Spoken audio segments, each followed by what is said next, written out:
I was walking down the street in New York City, and I had my hair up. I believe it was up. And this little girl, her mother was strolling her, and she looks up and said my name. And she had recognized me from Sesame Street. No way. What a great and story. And I thought, this is great. This is wonderful.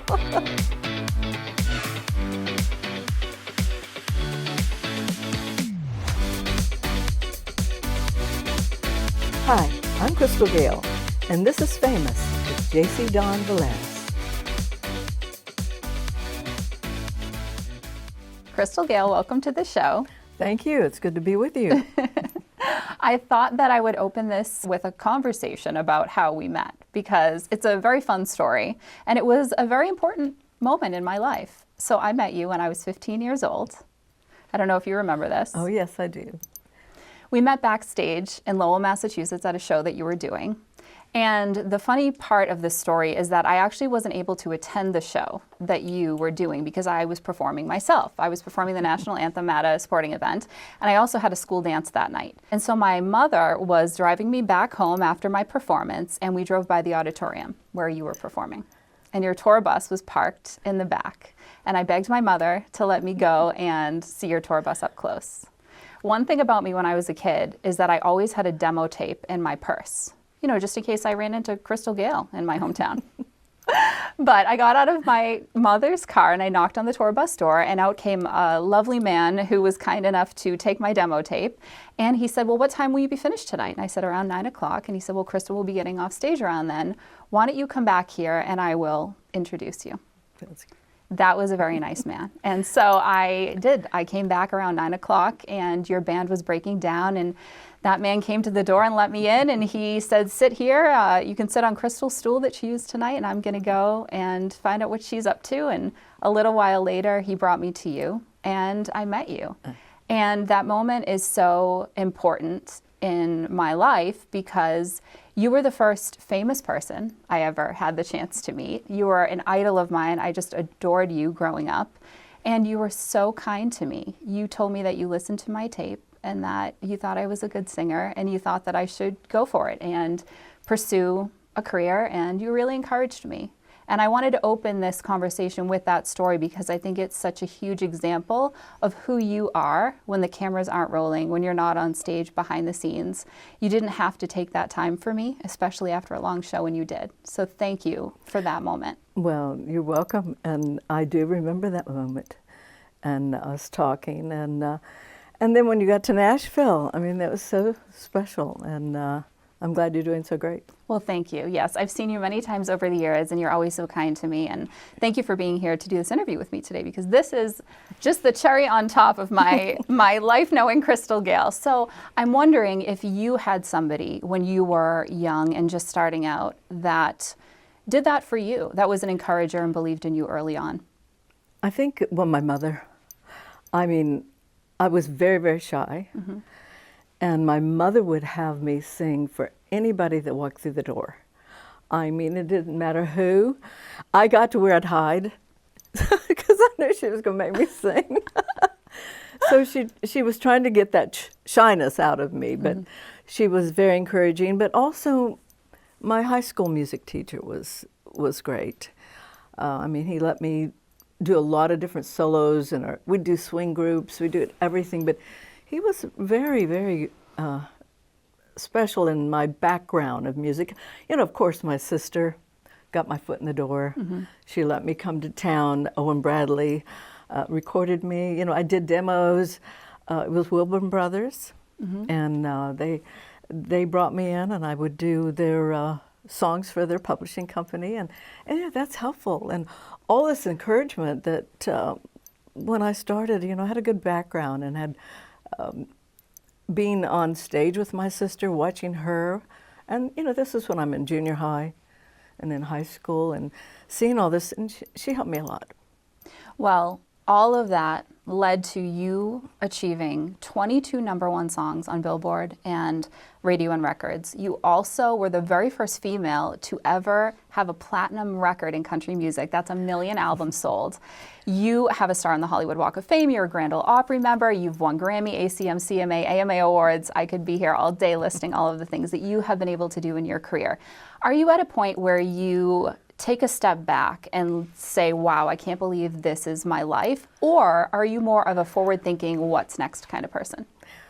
Well, I've never been the person that said, okay, I've got to accomplish this, this, this. And I know somebody does that all the time, but I've never been that way. You know, I look back on my career, and you're talking about #1s. I've been going back and looking at all the cash box, the R&R, all those things, and actually it's 25.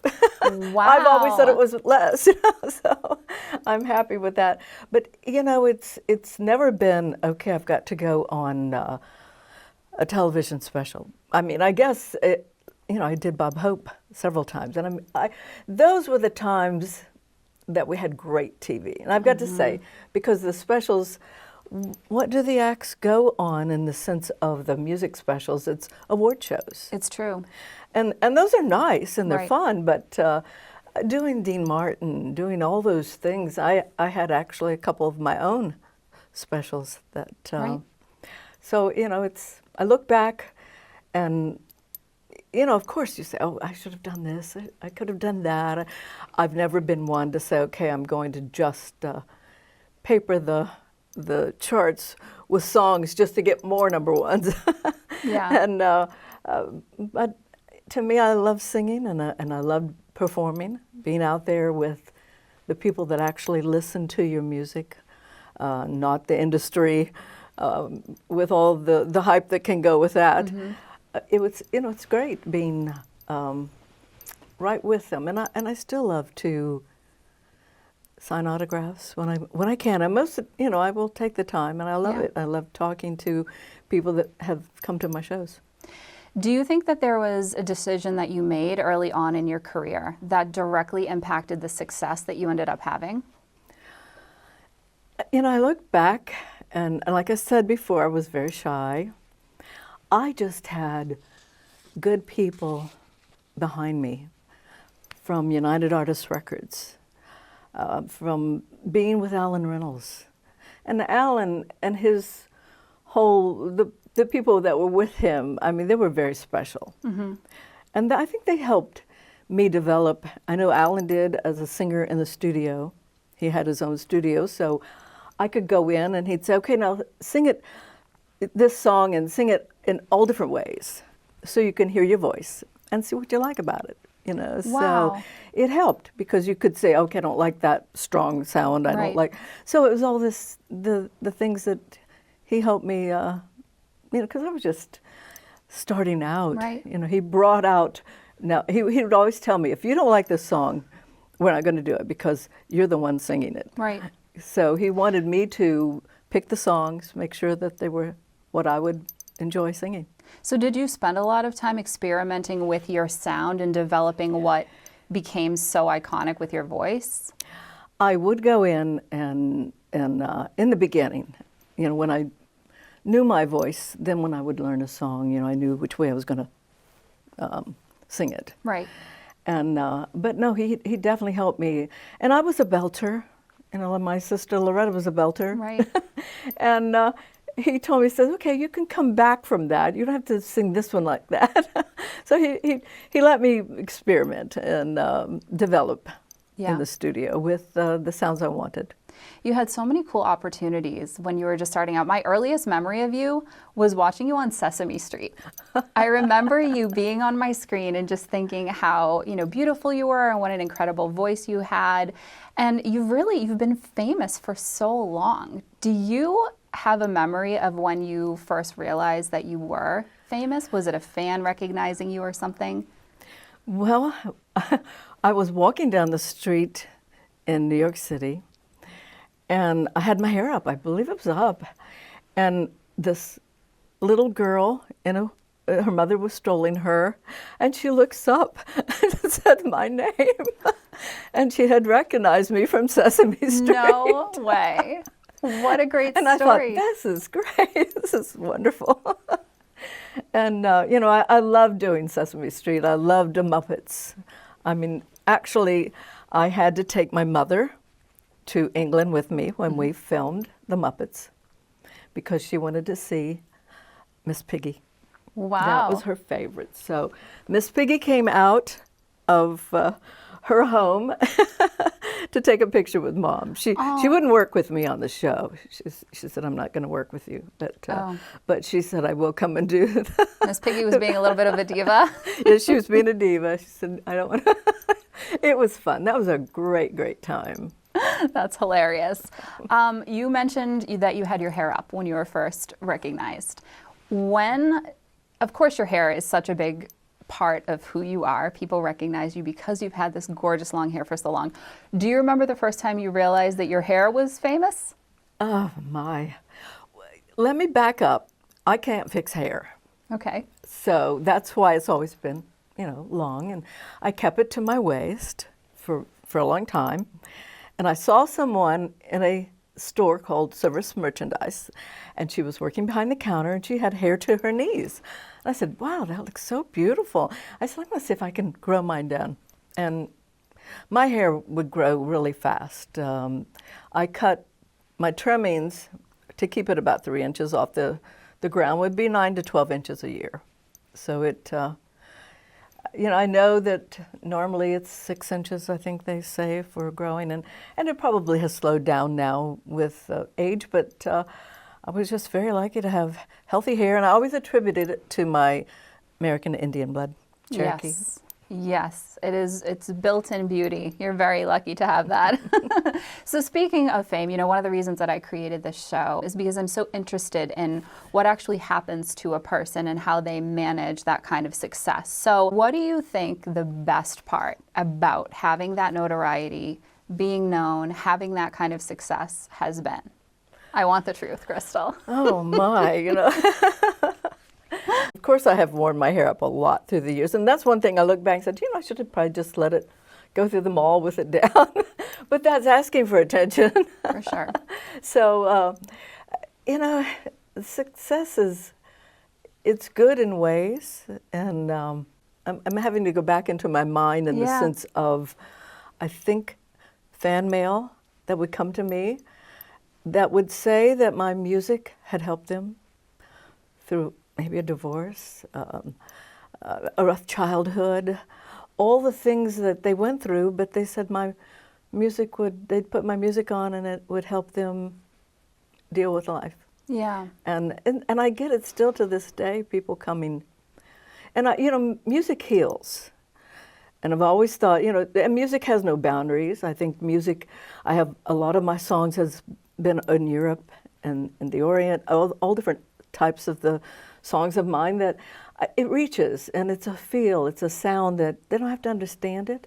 It's a feeling. Yeah. Wow.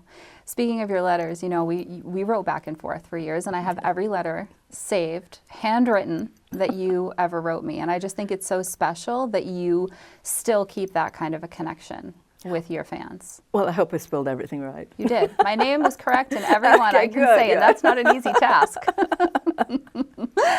To go along with that, there are also some difficult and hard parts about having success. What do you think has been the most difficult, hard part? The hard part would be, there's quite a few really. Travel can be hard in a lot of different ways. Missing your children's recitals or a play at school, all the things. One parent would be there, but I've missed a lot, but I've made a lot, and I've always said that it was quality, not quantity. Right. One big special part of your life is your husband, Bill, and we have something in common. Both of our husbands are Greek. Both of them were born in the same hometown in Lowell, Massachusetts. So I'm wondering, because Bill's been by your side for so long, what advice do you have for balancing work and personal life with the same person? Well, you have to let them breathe. Yeah. You have to be able to go in different directions and not get too upset about things. Of course, I do have Irish in my blood too. So. Me too. Me Hey, too. we might be related. I think we are. I really do at this point. But you know, you have to work at it. Yeah. And it's hard, and as you see, a lot of people tend to just divorce and go on and divorce again, and it's not easy in this business, and you just, like I said, you have to work at it. Yeah. Well, like I mentioned, Bill is Greek. Do you have a favorite Greek dish that you either make or that you just love to eat? Well, I love to eat, so. Me too, especially Greek food. You know, through the years, you know, I do all different Greek cooking. Yeah. I like, oh my. I'm putting you on the spot. Yes, well, I like the chicken and the red sauce with. Oh, yes. I do Greek cooking, but I also have to make cornbread because I love cornbread, and I put that southern touch with the Greek. I like the give the others. I like the. I mean, there's just so many things of the Greek food. Yes. I can't think of the Greek name. The eggplant. Oh, yes, my husband likes that. I can't remember the name of it. I'll have to ask him. It's somewhere in here. Can I phone a friend? Anymore, I have to phone a friend. No, that's where my sister Peggy Sue, you know, she used to travel with me, but she's retired now. Yep. And we would be talking, and I would say a part I couldn't remember. She would answer that part. So we helped each other out. Yes, I think that's... Musica. That's what it I is. knew it was coming. You got it. You got it. Yes, I'm a big pasticcio girl. I like that. Ooh, that's very with good. With the noodles. Yes. Yeah. Yes. Now I just want to go eat food, but we'll continue the interview. I want to talk a little bit about your music. You know, you've had so many incredible, iconic songs that everybody sings, songs that are such a deep part of people's lives. Don't It Make My Brown Eyes Blue? My favorite song of yours is If You Ever Change Your Mind. That's just something that I have always loved.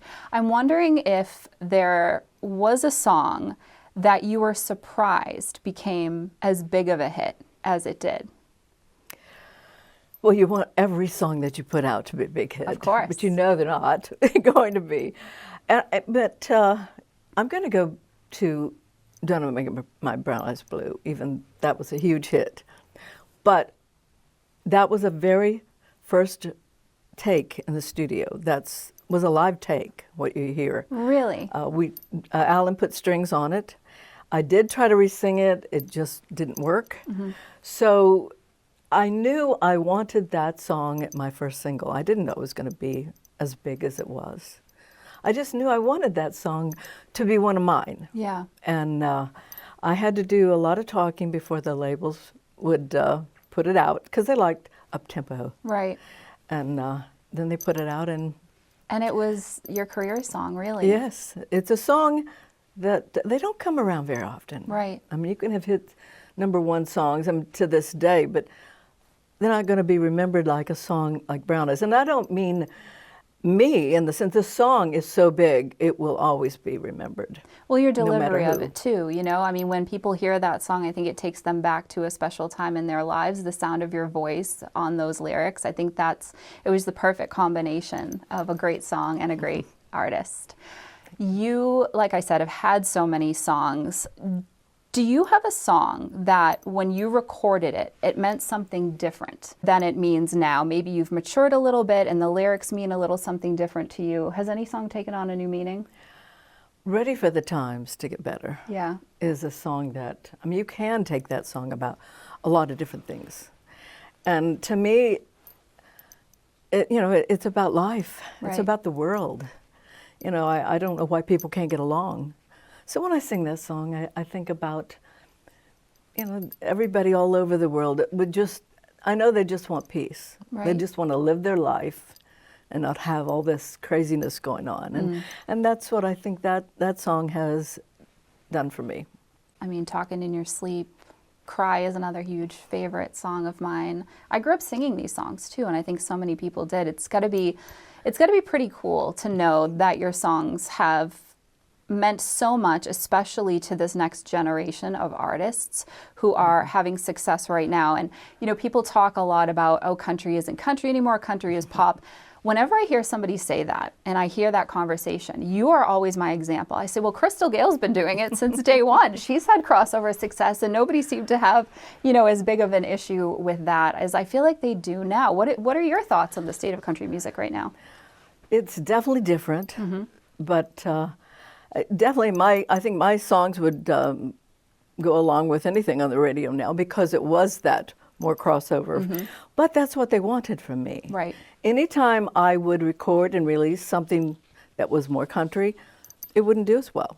I mean, it was like, okay, we want another Talking in Your Sleep. We want a Brown Eyes. We want If You Ever Change Your Mind, or Never Gave Up on Me. Now that song, Keith Urban, that's his favorite. Really? And because he said, that's a lot of chords. So, it's so neat that he knows my music. Well, I just saw him performing Brown Eyes at the Opry recently, and, it's pretty cool. You've had such a big impact on the stars of today. That has to be pretty special to think about that. When you look back and, there's so many artists that I love, and they had impact on my life that, it is very sweet to hear that people have listened to your music and come away with something, whether it's a phrasing or something about the way you sing a song, that it means a lot. Well, we've talked a lot about all of the things that you've done in your career, but you're still touring all the time. You're still recording music. You're still just doing so many incredible things. Do you still get nervous at all for anything that you do? Definitely I get nervous. What do you get nervous for? Well, when we did the ACMs recently, it was like walking up those stairs. They always have girls walk upstairs. I know, why? No, just doing anything. You're out there. And I think if you don't have a little nervous part of your body, then maybe you shouldn't be doing it anymore. Very good point. Very good point. I was incredibly nervous walking into this building today to do this interview with Crystal Gayle. With that said, I've only been doing this for about 25 years, which is a long time, but I often think about how I feel about it now versus when I started. And I'm curious, how do you not become disenchanted with all of it?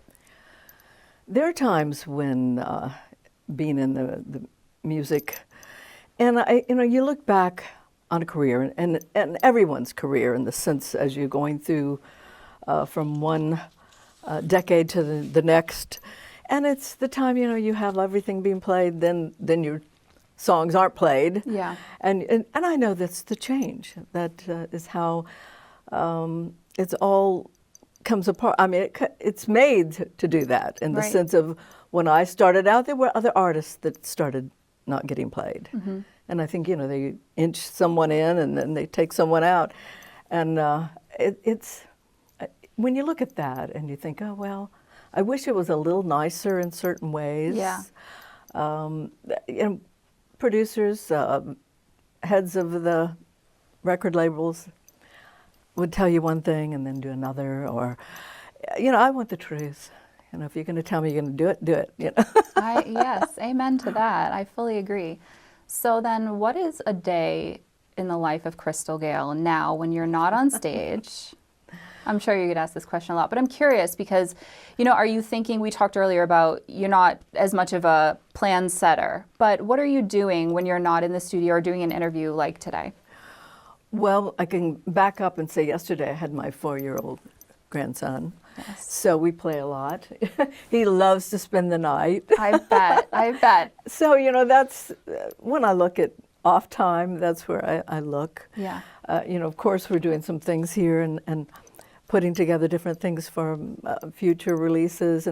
But, that's, I have been on the road. I've done everything. And I can still go out there and try to do a lot of things. But, I love my grandson. I love my family. I love visiting with friends. And, we just have fun. Yeah. So if it's cooking, I've cooked a lot through the years. So, maybe takeout tonight. I have some little one-offs here. Are you an early bird or a night owl? I am a night owl. Okay. Do you drink coffee? Yes. How do you take your coffee? Black. Okay.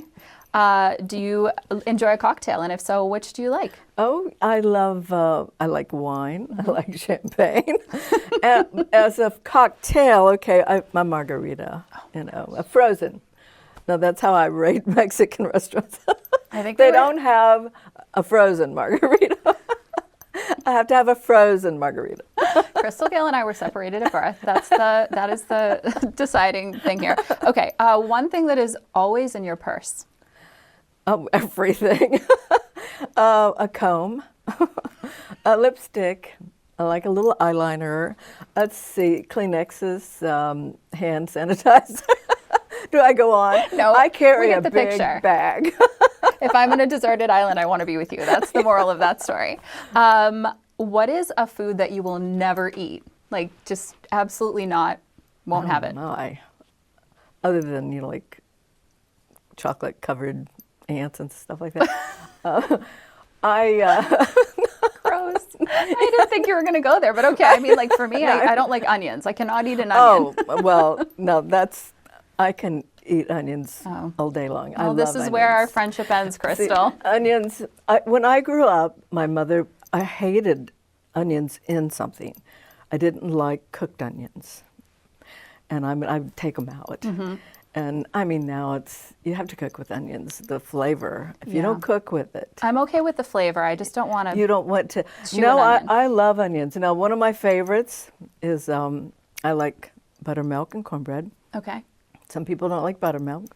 Now I'm going to things I like. Yes. We went away from what I That's okay. That's okay. That was going to be my next question. What's your favorite non-Greek dish? Oh, well, I love food. So I like spaghetti. Yeah. I like normal things. Mm-hmm. Like you get chips. I don't like any of the flavor. Just give me the normal Okay. chip. Okay. I don't know why. But something I don't like to eat, that's hard, Okay, I've got a couple more quick ones here. What is your favorite makeup item? Oh, makeup item. Like, is there a lipstick you love? I know we were talking before we started rolling about your lipstick color, and I love it. I've got about 3 different colors on it.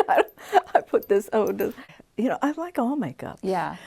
As far as makeup, doing TV or doing concerts, now when I'm not doing, I don't use a lot of, maybe a little mascara, little liner, just to go out and Right. But, makeup's part of the business. It is. And I got to work with Way Bandy, who's one of the greatest makeup artists ever. Yes. And he actually did the makeup for my 2 television specials. And just so wonderful. Yeah. So he learned, he taught me a lot. Yeah. I learned a lot from him. Have you ever been starstruck meeting someone? Oh, yes. Elizabeth Taylor. That was special. Oh my goodness, that's the best answer. I've asked this question to a lot of people. No one's ever said Elizabeth Taylor. That's very cool. And the other, Katharine Hepburn. Oh my goodness, Crystal. And this was, we were doing the Night of 100 Stars in New York. And, all the girls we had this one big room and we're stuffed in this room. I had gone to the bathroom, came back, and the girl that was helping me, she said, "Where have you been?" I said, "Well, I just went to the bathroom." She said, "Katharine Hepburn wants to meet the girl with the long hair." So I was so happy I had long hair. See, it's been such a part of you. That's amazing. And she was so wonderful. Yeah. And I did get her autograph, and the lady with her said, "Oh, she's not signing." And she looked and she said, "Close the door." Really? And she signed my autograph. Oh my goodness, She you were didn't want extra special. anyone to see, but she did. That's amazing. So that was a highlight. Yes. Well, final question. When you look back over your amazing career, and when you think years and years and years from now, when you're long gone, when we're all long gone, what do you hope that you are most remembered for? Oh, well, music, family, just being a good person. You try. Sometimes in your life, you'll look, oh, I should have been better here, I should have been better there, should have done this or that.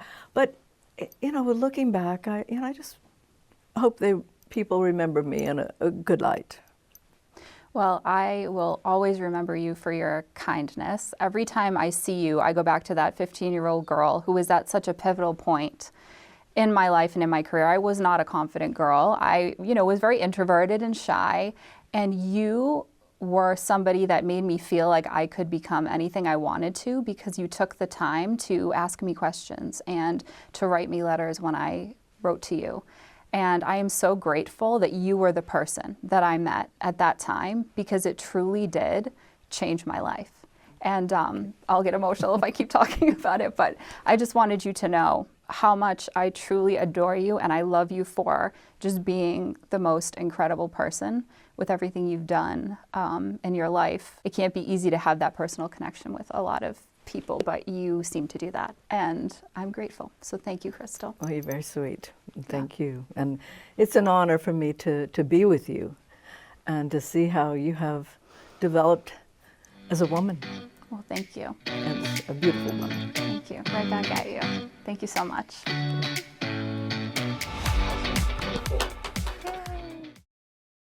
I think we're fine. Is my hair messy? We're just having fun. We're just getting started. I know. I'm good. Are you nervous? No. I mean, hey. Okay.